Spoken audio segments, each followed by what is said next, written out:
Hello, hello, hello there, everyone. Good morning. Good morning. Let's check, make sure everything's all good. Come on in here for Coffee Time Career Chat today. Let's see.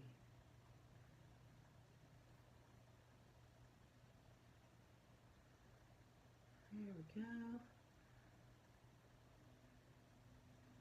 And we're up. Yay. All right. So, here we go. Good morning, everyone. Happy Monday to you all. It's time for Coffee Time Career Chat. Yes, with Patricia Hayes Workman. For those of you who don't know me, I'm an executive advisor, career empowerment coach, and authentic networking strategist. And I'm super happy to be able to continue this work with you on our Monday Coffee Time Career Chats, where we talk about all things that affect you professionally and personally in the context of personal growth, professional growth, and how you can pursue success on your terms in your way while being true to your core values, right? That's what we're all about here. So that said, we're going to jump straight in. It is a new month. Can you believe that? It's February 1st of 2021. And I am super excited because February is always rich with Black History Month. So always looking forward to opportunities to share and to learn myself about all things Black history, as well as starting off a new month when it comes to our topics. We discuss things in general by topic per month to kind of give some direction. I'm always open that if you all come up with something, I'm sure we will cover it at some point in time. So please, please, please be sure to share your issues, your concerns, your questions at any given time, because we want to make sure that this stays relevant to you in today's time. That said, this month, in the month of love, we're going to be talking about self-care and self-sabotage. Whew. It's like, take a deep breath even with that, because probably if one or the other of those terms like bring some angst to you. And so we're going to talk about those things this month, but in terms of how are you taking care of yourself professionally, how are you self-sabotaging yourself professionally, which always means there's probably a link to something that's going on personally. So we're going to work through, I'm not a fan of the word balance, but balancing those things and looking at them, and if nothing else, being much more aware, okay? And this week in particular, we're going to talk about addressing your fear of success. Now, here's the thing. I know the first time I heard that, I don't know, it's been a few years now, about linking, we all have fears of failure, fear of doing all this. But the first time I heard that term, fear of success, I was like, that's ridiculous. I really did. I was like, how is that possible? And as I continued to work with the coach I was working with then, and then others that I've learned, and through studying and reading, I'm like, man, like this is a real thing. That it's not about sometimes being, fear of failure directly, because that happens and it does tie into. But fear of success is its own thing, and it's a real thing. And we're going to talk about that some today, and about how these mindset challenges that we have always, if not, or often, if not always, have some element of a fear to them, right? And we want to make sure that we address those things in the ways that we best need to, but also to raise our awareness so that we can address them more quickly as they come up. So first of all, make sure you recognize that it is a mindset issue, okay? That you have a lot of things going on, and that when you all of a sudden are like, oh, but what if, like, there's this great opportunity, and then when all of a sudden, instead of being super excited just about the opportunity, all of a sudden you're talking about, oh, but what if this, oh, I'm probably not qualified and all. And you're like, what is going on here? This is where that fear of success comes up, and where we start doing those things to neglect ourselves professionally, and even sabotage ourselves. So let's dig in a little bit more.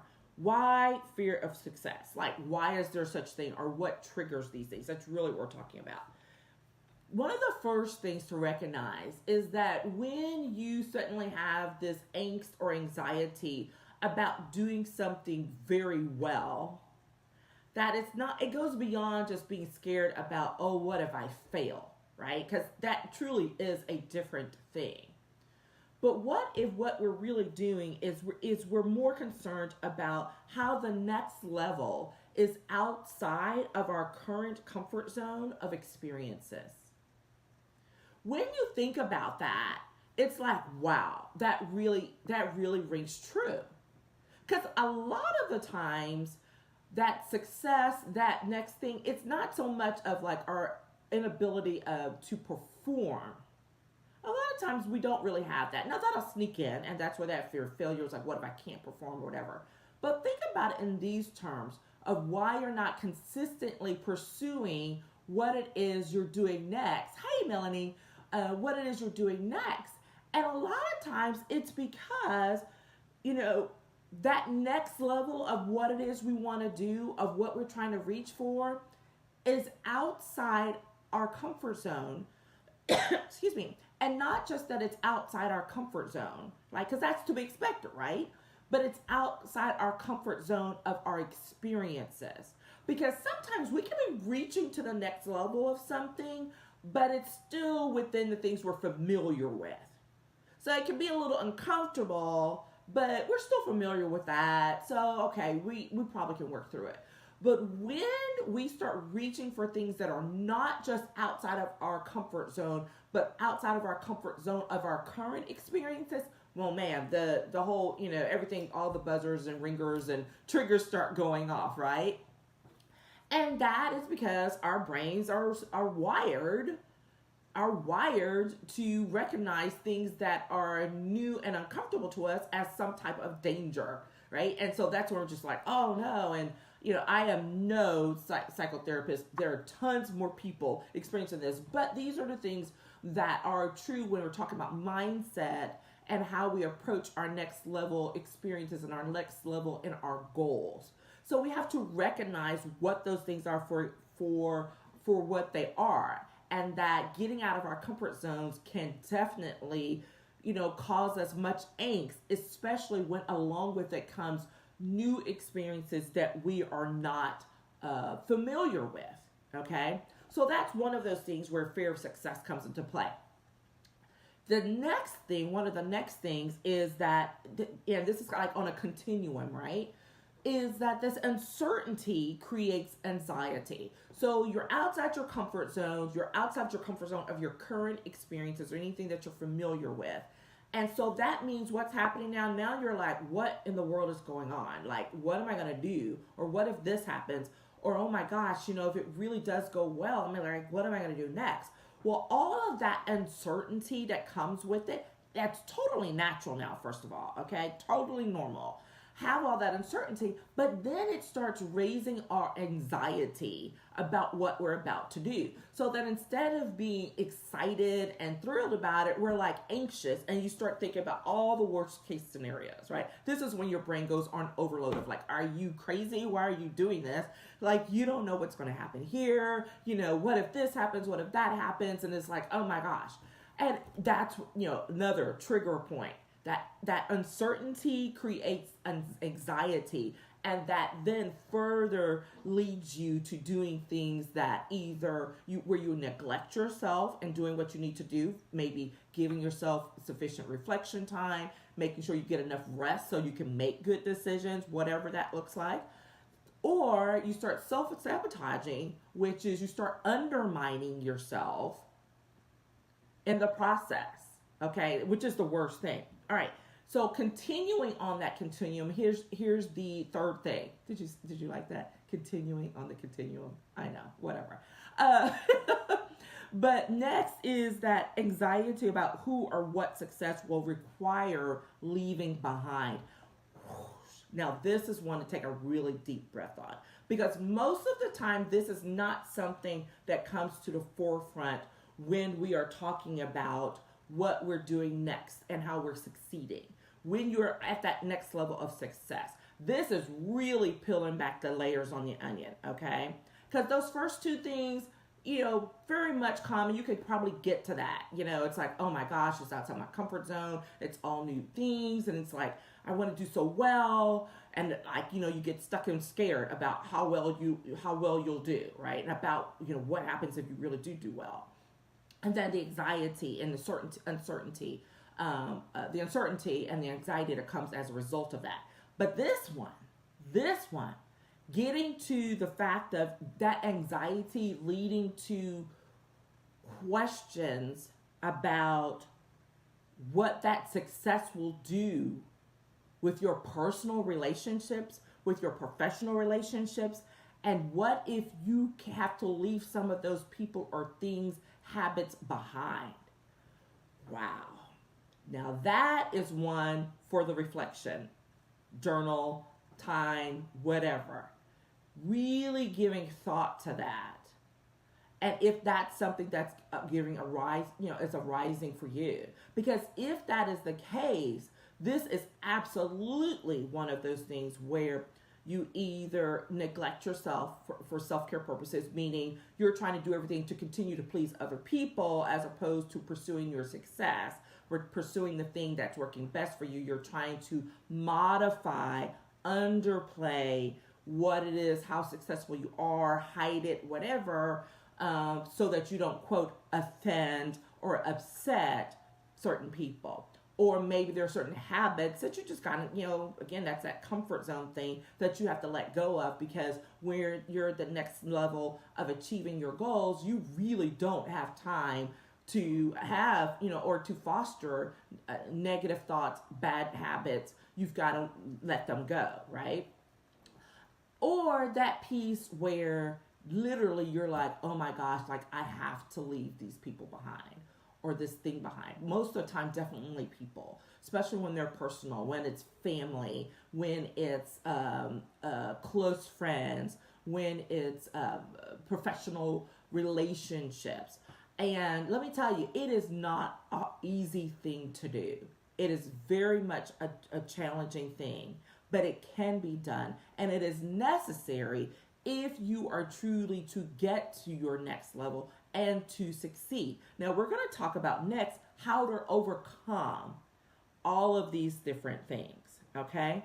And one of the first things when we're talking about overcoming any of these things, and there's so much more, we're just limiting here, but when you're trying to overcome this fear of success and how it plays out, the first thing you have to do, really and truly, is very simple. Remember your goals and dreams. Remember your why. Why are you pursuing that next level goal? Why are you excited about fulfilling that dream? This is a mindset shift, and to get you to refocus off of all the negative and all the triggers and all that, but going back to, hey, I really do have a reason why I'm trying to get to this next thing, right? It could be as pure and raw as I need to make more money. But a lot of times, even that is connected to something deeper, right? It's not just about the money. Maybe the money represents freedom for your family, freedom to work a more flexible schedule, freedom to have more time with your children, freedom to go share and be with your parents or close family members that you don't get to right now because you're time bound by the type of job that you have, or you don't have as much flexibility because you don't have the authority to make certain decisions. And so that next level goal will give you that. So even if it's saying, oh, I need to make more money. Why do you need to make more money? Why do you want to make more money? Why do you want to have that next level position or opportunity, right? And all of those things, when you remember your why and you sit back and take that reflection time, that is one of the first steps to overcoming, and addressing that so that you can continue along the path and not hurt yourself by, a lot of times reflecting in your health, not taking good care of yourself from a health perspective, or not taking good care of yourself from an emotional, and professionally, where you start, not taking on new responsibilities, or you let things slip. All of those things, that's self-sabotage and where it comes in. The second thing about overcoming is, here's a reality. Growth requires discomfort. And so we have to maintain that excitement about the growth. Don't focus so much on the discomfort that will come as a result of it, but remembering again the why of why you're doing certain things, so that you can grow, so that you can be a better version of you, so that you can provide for your family in the way that you really want and dream about doing, right? So that you can have the flexibility to go pursue that special project, that special thing that you want to do, that opportunity to travel and to incorporate it into your work. Whatever it is, the sky is the limit. But it requires growth, and growth requires discomfort. So when you recognize that that is just a part of what it is and what it means in order to achieve the next level and to be successful, it's coming to terms with it and say, okay, I understand, like recognizing it, and then be like, okay, well, we're going to move on because I got to grow. If it means that I have to get to X, right, but I have to jump through a couple other letters to get there, and it'd be a little uncomfortable in the way, but I'm going to get there in the long run, that's what we have to focus on, all right? So acknowledge growth as a part of the process, and that discomfort comes along with it. It's just a part of the package. Right? It's not unusual. It doesn't mean you've done something wrong. It doesn't mean that maybe you don't deserve the success. It means none of that. Okay? Those are all false negatives moving forward with trying to keep you from moving to the next level. Okay? The third thing that came to mind here is that when you overcome, one of the things you have to do is to decrease that anxiety, right? And a couple of ways to do it. One of the first ones that always comes to mind is that you have to chunk down those new situations and the roles that you're playing, right? So there's this big, huge thing that comes along with the success, and you're looking at it, you're just completely overwhelmed. Like you've been named, the head of a new department, if you've been named the head of a great new project with a new team, if you have been appointed to a board that you've been super excited about being added to, but now you're actually there, and someone's actually, just like, okay, what are we going to do? How are we going to do that? Well, here's the thing is, yes, acknowledge that success of reaching that next level, okay? Because a lot of times we don't celebrate that. We don't acknowledge that in the way that we should. That's a whole other conversation. But the other thing also, and this is big on the self-care and to manage how you, to stay away from, sabotaging yourself more, but big on the self-care portion, which is chunk it down into smaller, manageable things. Okay? When you do that, you automatically will become will feel more in command and control of what it is you're doing, that you are like, okay, this is doable. Because instead of saying one big giant thing, you're like, okay, what is this really? Well, this is 5 different things. Like, why am I freaking out? Like, there's no way all of this can be done at one time. The success came, quote, all at one time after much work and opportunities, I'm sure, to present themselves.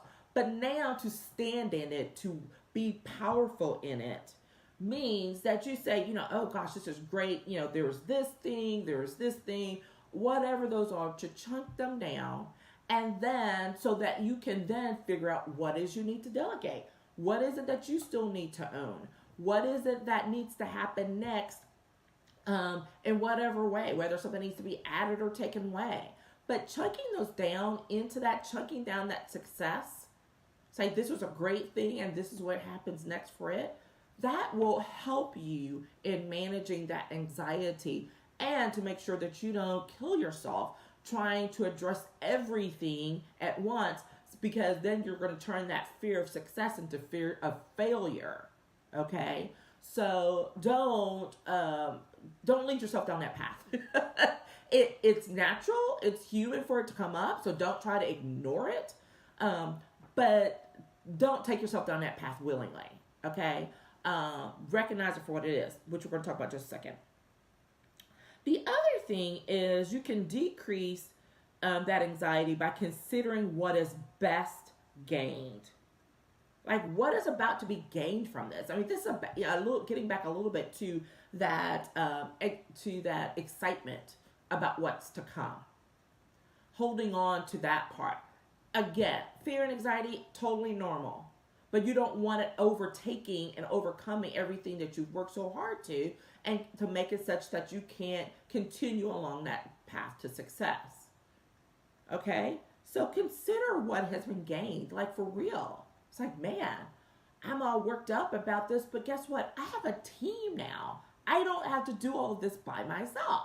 That is huge. That is huge. Okay? Man, I'm on this board now. I'm like, oh, well, what does that mean? It means maybe I have more exposure to the types of people that will help me to be able to achieve those goals and dreams that I have about this particular issue. Okay? So consider what has been gained, not just what you, quote, lost. Because a lot of times, it's not so much about the loss as it is about what you've gained to moving forward and how you can build on it and shift. Specifically when we get to this people thing, right? When we're growing, but we're either, scared of being successful because we don't want to be looked down upon, which is the craziest thing. But it is a thing where you're afraid to be looked down upon because you're successful. I'm like, oh, she thinks she's too good for us now. Or why are you trying to do that? Isn't that going to be too much for you? Guess what? Those things and those people, that's dealing with their own mindset that they're trying to project on you. All right? It doesn't have to get nasty. It doesn't have to be ugly. Like you say, thank you so much for your input, but I am super excited about this. I would love for you to be excited for me as well. But if that's not possible, that's okay. But I got to keep moving forward. And one of the things is starting to separate out, like, it doesn't mean, especially when it comes to friends and family members or super close friends who are like family and people, that's one of those things that people really can get tied down in of like, I can't be successful or I can't move to that next level because I may have to leave them behind.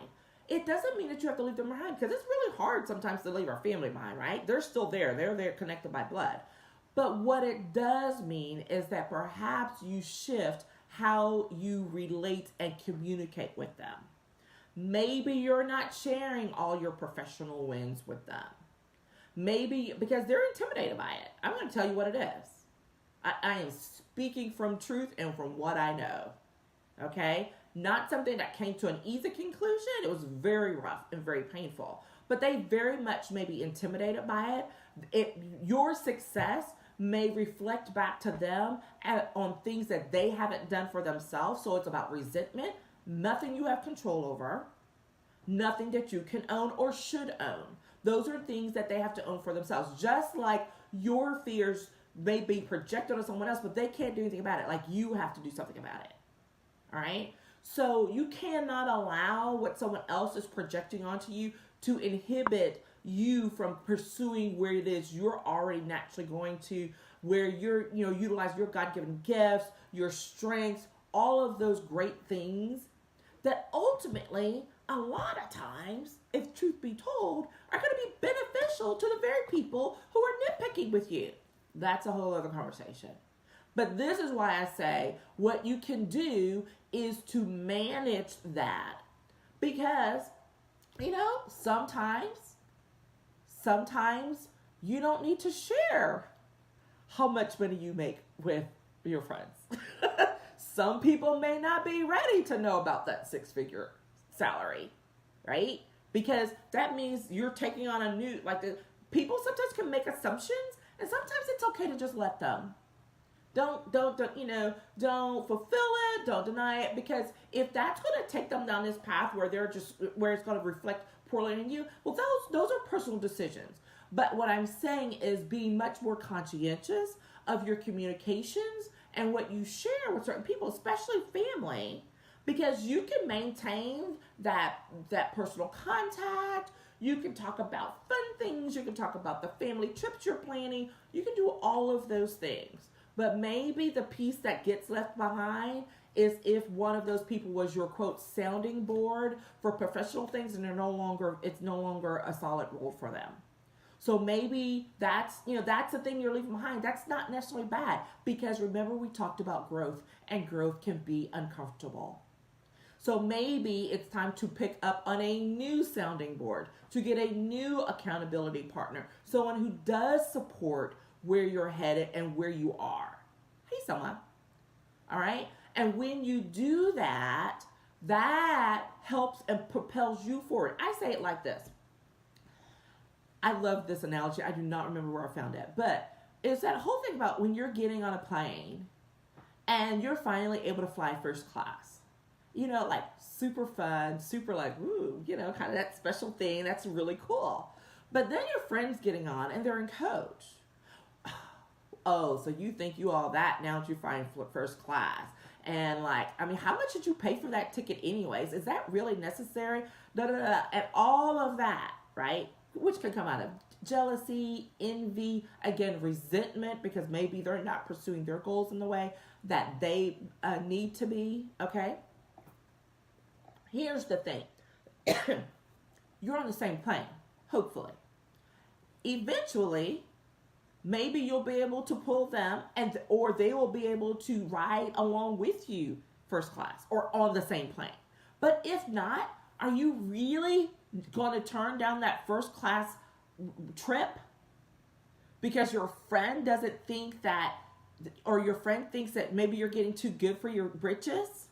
Are you really going to turn down that opportunity that you busted your butt for to get because your friend or your family member thinks that maybe you're out of your league? Are you really going to do that? I'm all for taking in constructive criticism.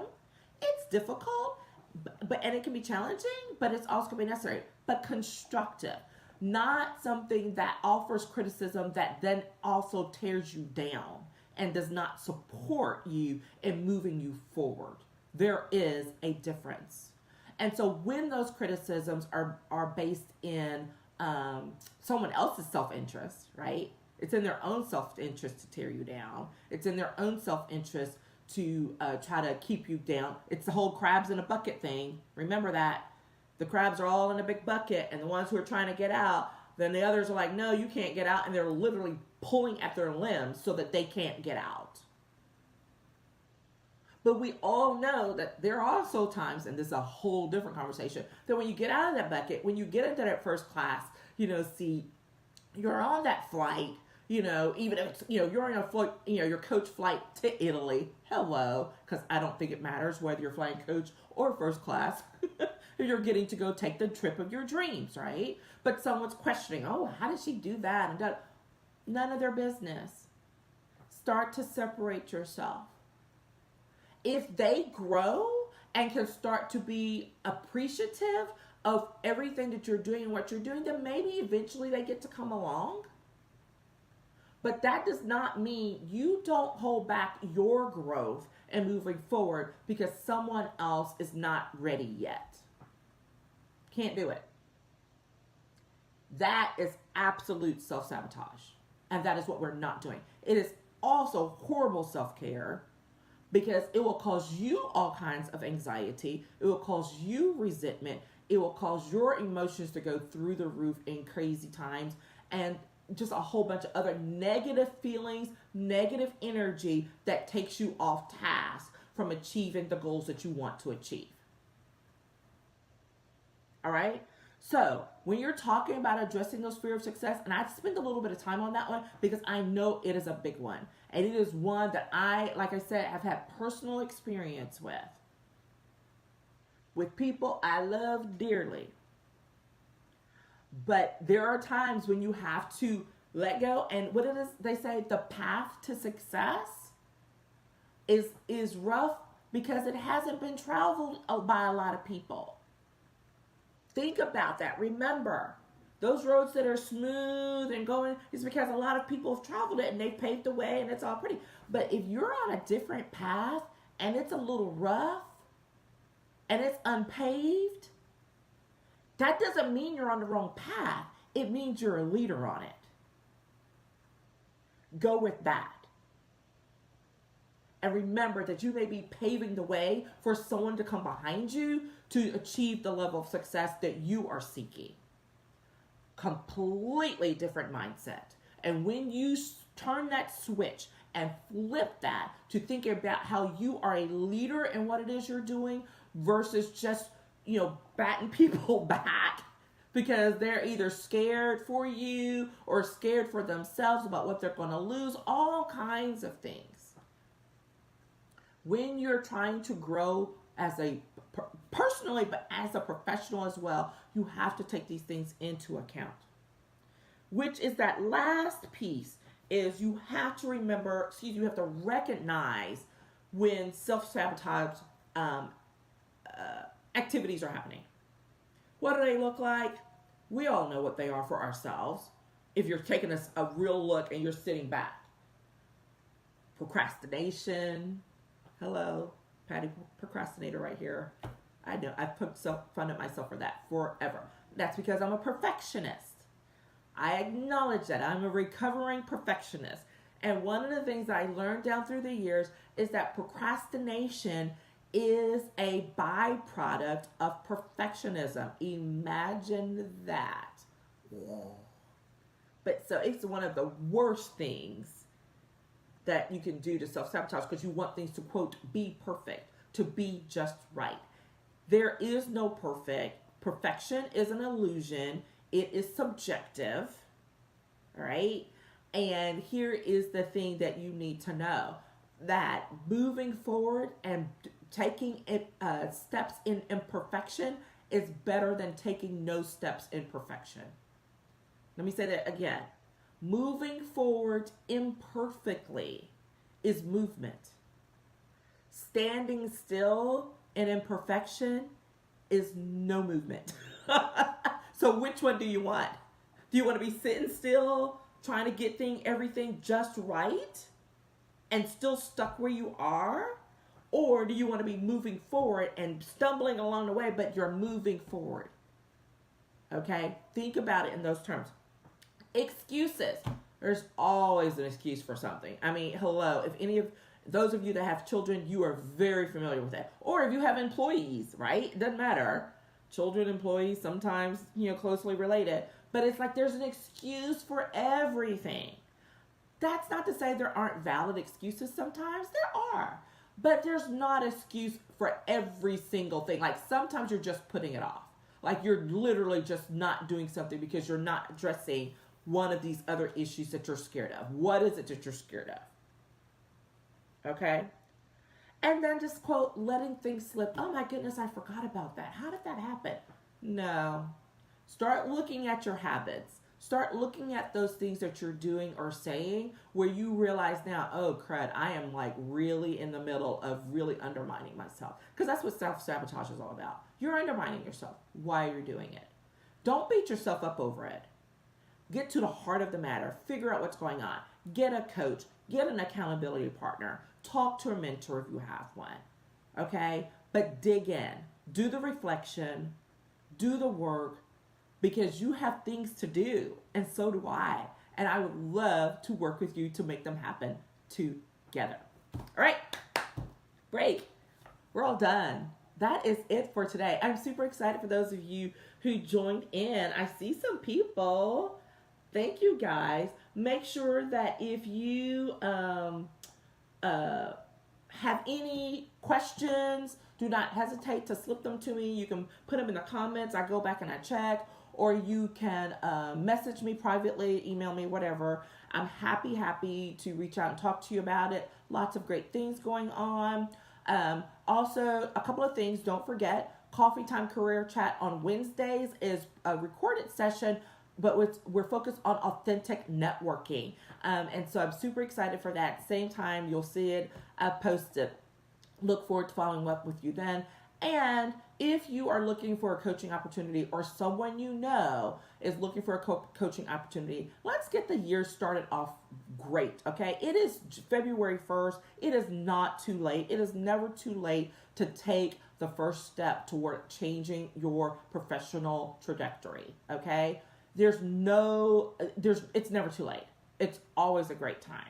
So if you know someone who needs professional coaching, I'm happy to have a chat with them. I still have some VIP intensive time slots for this quarter available where we can set up and do work 2, 4, 6 hours at a time. And it's very targeted, very laser. I love doing those sessions. My clients who I work with doing those have tremendous insights gained that help them in moving forward on their goals, both professionally and personally. So if you're interested in that, let me know.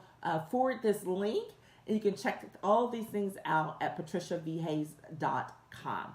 Thanks, you guys, for joining me. Have a fantastic week, and I will talk with you later. Bye-bye.